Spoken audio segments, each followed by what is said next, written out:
Alright, so this is a video I've been wanting to make for a little while. A while ago, back in October, I got a bunch of live food cultures. I got microworms and vinegar eels and banana worms and a couple kinds of fruit flies, maybe some other stuff. And one thing I got was these. Got these bean beetles. Now, this is my first time keeping bean beetles, and so I wanted to kind of tell you about my experience, kind of review them. The bean beetle review. And they're pretty cool. They're super easy. That's what they have going for them. And they're the right size for a lot of fish. All the culture is some dried black-eyed peas and some beetles. Then you have, a jar with, I use coffee filters for air exchange. And then this is just a toilet paper roll. And that's in there so that when you harvest the beetles, you can just pick up that roll and shake the beetles into the aquarium to feed the fish or into another container or however you're transferring them. So it works okay. That's what it has going for it, is it's super easy. It's not messy, it's just dry beans. So you don't get a lot of the smells and a lot of the other things you can get with some of the other cultures if you don't maintain them properly. However, I don't think I'm gonna use these anymore. I've tried them since October 11th, I believe, is when I got these, or when I ordered these. And this is the first time since then that I've got a large bloom. So I've got several containers, and they're all blooming. There's a ton of beetles. Whoa! Oops. Well, I just dropped that one, so. So there's a ton of beetles in each of these. I have 6 cultures going, but it's now January 1st, and I started them in mid-October. So it took that long for me to get any sizable yield, any real bloom out of them. So I'm finally getting enough that I can harvest them and start feeding them in quantity. But there's a couple problems I found with them, and this is why I'm not going to continue feeding them. I think with a little bit larger fish, they would eat them just fine because they would have strong enough jaws that they could crunch them up and be just fine. The fish I keep are generally pretty small. And a lot of them can fit these in their mouth, but they have a fairly hard shell, and so a lot of the fish I keep just don't really seem to enjoy them. They'll work at them really hard, and they'll even sometimes eat them. Sometimes they won't. Sometimes they'll spit them back out. But after a few times, they've started to actually eat them and swallow them. But the shell's so hard that they don't really go for them with any kind of gusto. The other thing is these things fly. They fly. And so, the good thing about the fruit flies is we have wingless varieties and flightless varieties that we can use, and they don't fly around. These do. And so that's not insurmountable, but it does make them a little bit of a pain. To overcome that, what you can do is you can put the culture in the fridge for a few minutes before you harvest them. Slows everyone way down, and then you can pick them up and feed them around, and that's just fine. But they do fly, and they are a pest. So there are some areas where they could get out and infest fields where people are growing, say, this variety of crop, black-eyed peas, and that could be a big problem. In Wyoming, our winters are so cold that these wouldn't survive, but there are areas in the warmer climates where they probably could. And from what I'm told, there's states where they're actually illegal to keep, or regions anyway, where they're illegal because they're considered a pest. They aren't here, and I don't know where they are, but that's what I hear. But here's the main reason I'm not going to keep them anymore. Yeah, they take a little longer to get going, but they're so simple it doesn't matter, because you just start this, put it away, and forget about it. There's nothing you have to do with it, so it's fine that it takes a while.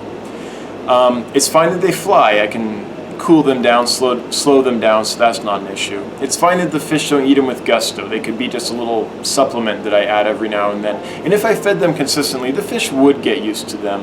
And again, larger fish than what I have would probably eat them without any problem. But here's the main reason I'm not going to keep them anymore. It's this. See how those beans just roll around? There's nothing keeping the substrate from moving around and being a problem when I harvest these. So if I was to do this, what I would need to find, and I haven't found, and if any of you know of anything like this, that'd be great. I would try these again. If there was a 2-part container, it was divided here, so I could put the beans in the bottom and then attach it to the rest of the container, and there was some kind of grate over the top that had holes in it that were big enough for the beetles to get through, but not big enough for the beans to get through. Then I could just take this jar, turn it upside down, and shake the beetles out, and that would be much less of a problem. It'd be much easier to manage. But the fact that the beans just shift everywhere when you move the jar is a big problem for harvesting and maintaining the culture. So if I could find a 2-part container with some kind of, grid on it, that I could put the beans in the bottom part, screw it together or something, have holes that the beans don't go through, but that the beetles do, then it might be worth trying. Then it might be worth it. But as of now, with the length of time it takes for them to really produce, and just the fact that I can't turn the jar to shake anything out of it, it's really annoying. That means that it's hard for me to harvest them in enough quantity to make it really worth feeding. I have a lot of fish, and I can get a few out of each of these and feed them out, but for it to be worth it to me, I need to be able to harvest a whole lot of them real quickly all at once and then go around and feed them, and I can't do that with the current system. So maybe there's a container like that out there that I'm not aware of. If you know of something like that, and I don't want it to be something that I have to make. Like, I don't want to spend, a day like taking something and poking holes in it or gluing a screen on something, anything like that. No, I don't want that. But there's something that already exists that's just a 2-part thing with some kind of grate over one of the parts that I can screw together or snap together and easily remove it and put it back on. I would love to hear about that, because then I could harvest these in the quantity with the efficiency I need to feed out the number of fish I have easily and quickly. So if you know of that, please leave it in the comments below. I would be in your debt. But that's why I don't think we'll continue with them. Just when I compare them with these are fruit flies.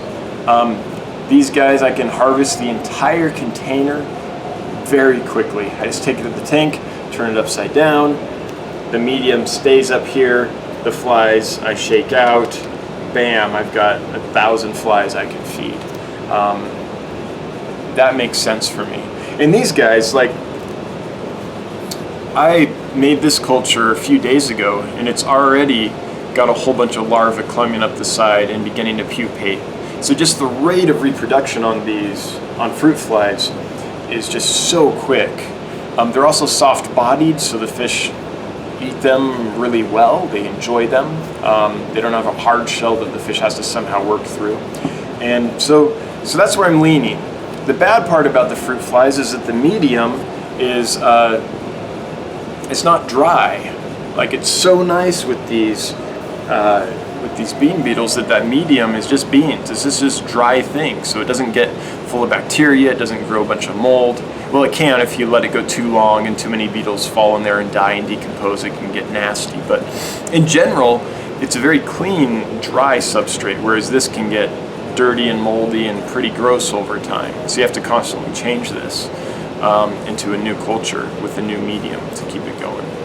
But anyway, that's my thoughts on the bean beetles. That's kind of my review. Again, if you have that container if you know of that kind of container I'm looking for, I would love to try that. That would probably work out.